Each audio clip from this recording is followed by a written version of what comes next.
Hello. Before I begin, I would just like to say throughout my talk, I'll be using some technical language and I'll do my best to take a moment and just to explain to you what that means, and so we're all on the same page. Now, let me ask you guys a question.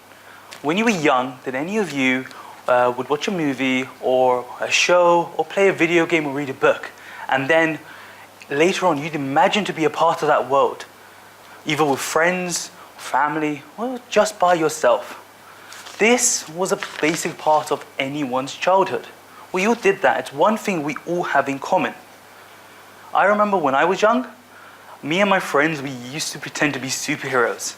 Using our imagination, we could answer the important questions in life. And no, I don't mean questions like, why are we here in the world? Are we alone in the universe? I mean really important questions like, who would win in a fight between Batman and Superman? The answer for you guys who want to know is always Batman. With the power of our imagination, we were able to answer not only these questions, but anything we could think of. What worlds did you dream of when you were a kid? What adventures did you go on when you were young? Well, regardless of what it was, we all did it. It gave us a sense of belonging somewhere. It allowed us to escape. And it's something we even try to do today. But what happened? Why did we stop dreaming? Why did we stop creating? Why did our imagination just disappear? Simply put, your imagination is just that, your imagination. It's not real, no matter how much you wanted it to be so. No matter how many times I put on that cape as a kid, it was sadly never Batman. But that hasn't stopped us. Because if you look at the movie and games industry, they do an amazing job of telling us stories and showing us worlds where we can explore new places and also meet new characters and learn a little bit about ourselves. One day in the future, a world will exist where all of our adventures as kids can have the possibility of coming true. Where not only can we explore new worlds and places, but we can meet, interact, and even make new friends. We can learn, teach, and experience in a way that has never before been seen in our lifetime. This world will be online in a new form of reality. Because with the help of technology, we are really able to become anything and anyone we want to be. Our real world bodies drive us throughout this world. They are our vessels to allow us to interact with this world. In this virtual world, we will need to have digital bodies, our digital selves, to help us navigate this new world. Before I go into more detail about this world, I would just like to talk to you about a trend that is influencing and helping to create this world. I want to make sure you guys understand that this isn't the only trend influencing what's happening in the world. Because of my time limit of 15 minutes, it's the only one I'm going to focus on. But please understand that this is like a puzzle, one piece to a bigger picture.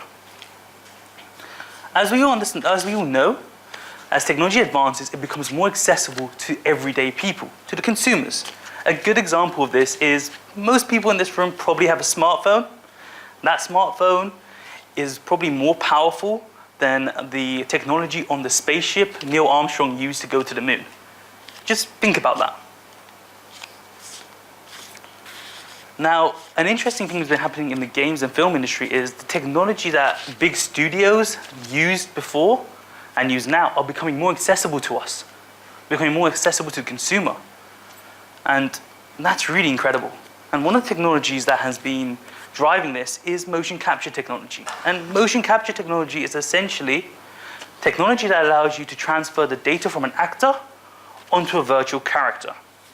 Now, this motion capture technologies, they can range anywhere between a few thousands of pounds to hundreds of thousands of pounds. But it's only the last few years has the lower side of that scale been available to us to a sense where it can be used for actual production and filmmaking and games. Now, don't get me wrong, there is a difference between a few £1,000 quality system and a hundreds of £1,000 system. But The low end is really great for consumers like everyone here and for prototyping, whereas the high end is used for big budget movie studios and game studios. But a few years ago, a small company called Apple released something called the iPhone X, and this really changed something in the industry, because the iPhone X not only allows you to unlock your phone with your face and also be a poop emoji, it also lets you be a virtual character. It lets you drive the facial features of any character with just a little bit of pre-production work. Now, let me show you something. Luke, would you mind?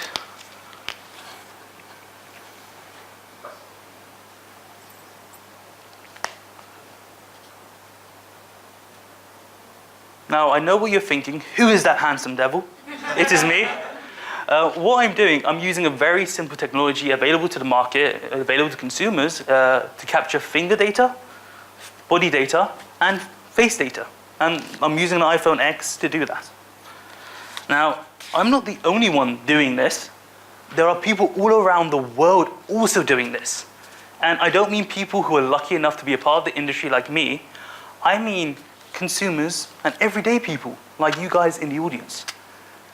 Countries like Japan, China, South Korea have really been driving this virtual character platform.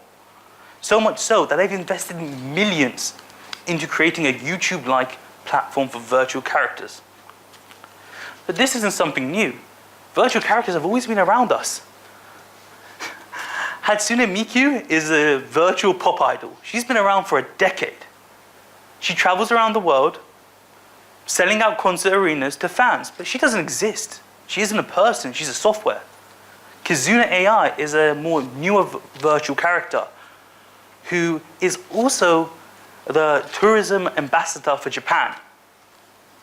And then we have another virtual Instagrammer called Lil Michaela, who has 1.6 million followers on Instagram, and recently just did an ad for Calvin Klein with Bella Hadid.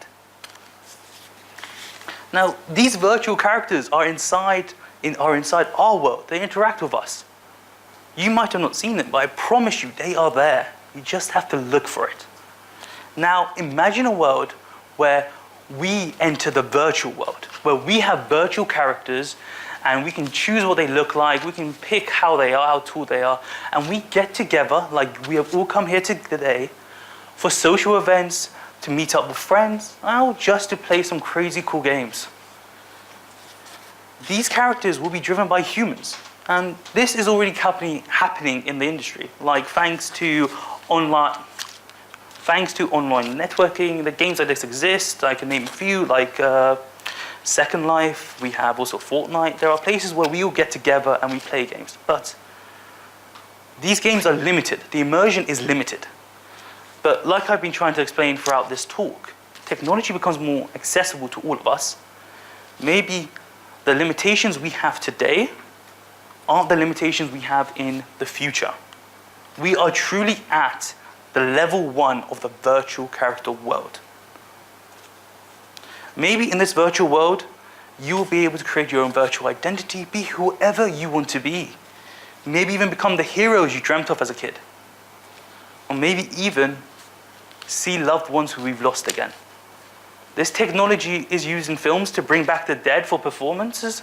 Why can't this same technology be used in 20 years for us to remember our loved ones? My entire point of this talk has essentially been that as technology advances, it becomes more affordable to consumers at a higher rate. Because of this, maybe all of our childhood dreams of being those heroes or those iconic figures can become a reality. I really hope so, because I have spent far too many birthday wishes wanting to become Batman or Spider-Man, and it just doesn't happen. But I would like to end on one note. Just because this amazing world is possible does not mean it doesn't have its side effects. Like any technology, whether it be your smartphones, social media, or online gaming, too much of it can have unforeseen consequences on the individual. Thank you very much.